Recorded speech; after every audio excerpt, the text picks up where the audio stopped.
Hello friends, मैं हिमांशु नंदवानी आ गया हूं आपके लिए एक और वीडियो लेकर इंडियन कॉन्ट्रैक्ट एक्ट की सीरीज में।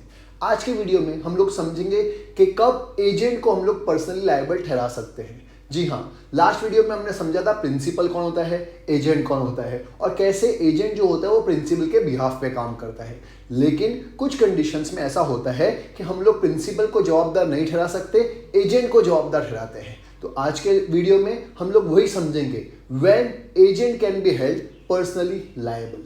तो चलिए आज का वीडियो शुरू करते हैं। When is an agent personally liable, कब एजेंट पर्सनली लायबल होगा?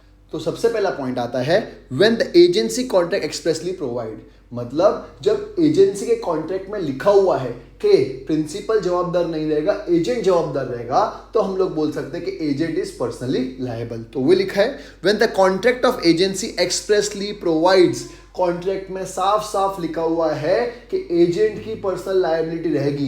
एजेंट है जो ये डिसीजन ले रहा है, प्रिंसिपल के बिहाफ पे वो काम नहीं कर रहा, एजेंट ही डिसीजन ले रहा है और एजेंट की ही जवाबदारी रहेगी, ऐसा लिखा हुआ है कॉन्ट्रैक्ट में, तो एजेंट इज पर्सनली लायबल। दूसरा, when the agent does not disclose the name of his principal.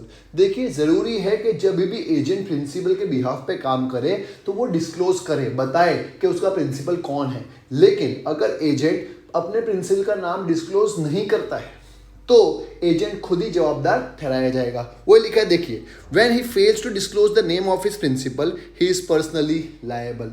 जब उसने अपने प्रिंसिपल का नाम डिस्क्लोज ही नहीं किया तब एजेंट ही प्रिंसिपल ट्रीट किया जाएगा और एजेंट ही पर्सनली लायबल भी होगा। सिंपल।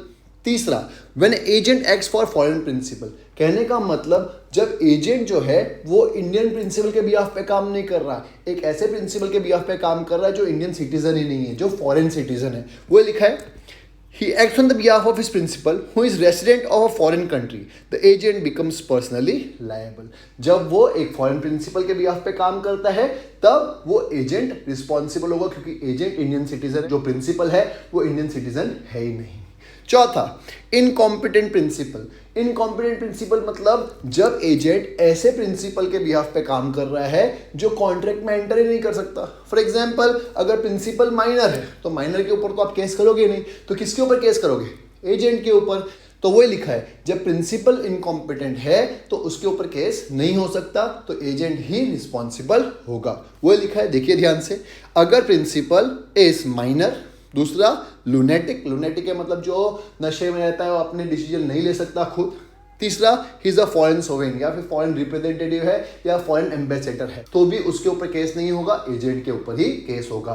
तो तीन कंडीशन में ऐसा होगा कि जब प्रिंसिपल के ऊपर केस ही नहीं कर सकते। पहला, जब प्रिंसिपल माइनर है, दूसरा वो लुनेटिक है और तीसरा जब वो फॉरेन सोवेन है। सिंपल। चौथा, नॉन एग्जिस्टिंग प्रिंसिपल। हो सकता है एजेंट ऐसे प्रिंसिपल के बिहाफ पे काम कर रहा है जो एग्जिस्टेंस में नहीं है। अगर प्रिंसिपल एग्जिस्टेंस में नहीं है तो एजेंट तो एग्जिस्टेंस में है, उसी के ऊपर केस कर दो। इसका एग्जांपल देता हूं, जैसे कंपनी अभी फॉर्म नहीं हुई है, प्रमोटर कंपनी के बिहाफ पे काम कर रहे हैं, लेकिन अभी कंपनी तो बनी नहीं है, इनकॉर्पोरेट हुई नहीं है, होगी, हो सकता है प्रोसेस में हो, लेकिन अभी तक फॉर्म हुई नहीं है। तो ऐसे केस में जब कंपनी फॉर्म ही नहीं हुई है तो एजेंट ही जवाबदार होंगे, जो उसके प्रमोटर जो एजेंट जैसे काम कर रहे हैं वो रिस्पॉन्सिबल होंगे। वो एग्जाम्पल पे लिखा है, देखिए ध्यान से। In case when the promoter enters into contract on the behalf of would-be company, would-be company मतलब बनी नहीं है, बनने के प्रोसेस में है, which is not yet incorporate, जो अभी तक इनकॉर्पोरेट नहीं हुई है, the company as a principal not liable, तो company as a principal liable नहीं होगी, but promoters themselves jointly as liable, तो promoters ही liable होंगे। क्लियर है? Next, when the agent science the contract on his own name, कहने का मतलब agent अपने नाम से खुद के, देखिए जनरली एजेंट जो होता है वो प्रिंसिपल के बिहाफ पे साइन करता है, प्रिंसिपल के बिहाफ पे कॉन्ट्रैक्ट एंटर करता है।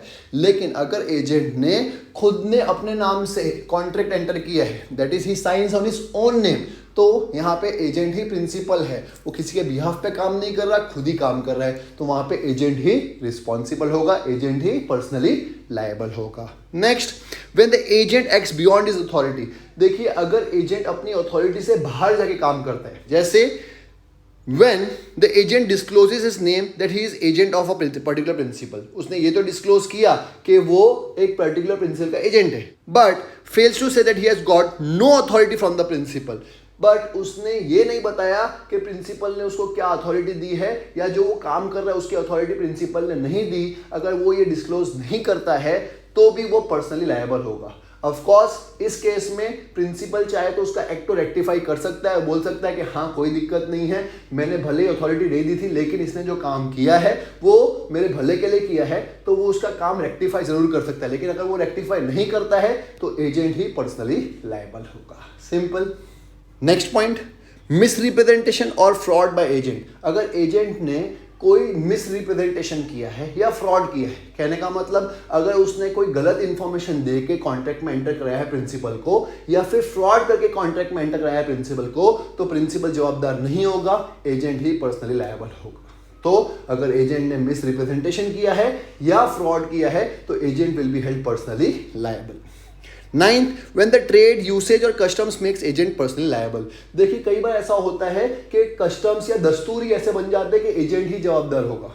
जैसे अगर आप गुजरात में हो, सूरत में हो स्पेसिफिकली, और टेक्सटाइल फील्ड में हो, तो यहाँ पे जो भी होलसेल का काम होता है वो एजेंट के थ्रू होता है। तो अगर कोई पार्टी उठ जाती है तो हम लोग किसको पकड़ते हैं? एजेंट को पकड़ते हैं, क्योंकि ये दस्तूर ही ऐसा बन गया है। जबकि एजेंट ने कुछ नहीं किया, पार्टी उठ गई है, लेकिन फिर भी हम लोग किसको पकड़ते हैं? एजेंट को। तो जब कस्टम्स ही ऐसे हैं या दस्तूर ही ऐसा है कि एजेंट ही लायबल कराएगा, तो एजेंट ही रिस्पॉन्सिबल है अनटिल अनलेस कॉन्ट्ररी प्रूव हो जाता है। अगर वो कॉन्ट्ररी प्रूव कर देता तो अलग बात है, अदरवाइज हम लोग एजेंट को ही पकड़ते हैं। और लास्ट में, when agents authorities coupled with interest. अगर एजेंट ने अपने इंटरेस्ट को, दैट इज पर्सनल इंटरेस्ट को मिक्स किया है। देखिए एजेंट का काम है प्रिंसिपल को रिप्रेजेंट करना, प्रिंसिपल के बिहाफ पे काम करना, लेकिन अगर एजेंट अपने पर्सनल इंटरेस्ट को बीच में ले आता है और अपने पर्सनल इंटरेस्ट के लिए काम कर रहा है, प्रिंसिपल के इंटरेस्ट के लिए नहीं, अपने खुद के पर्सनल इंटरेस्ट के लिए काम कर रहा है, तो भी हम लोग एजेंट को रिस्पॉन्सिबल ठहराएंगे, ना कि प्रिंसिपल को, क्योंकि यहाँ पे वो एजेंट जैसे काम ही नहीं कर रहा, वो अपने पर्सनल इंटरेस्ट के लिए काम कर रहा है।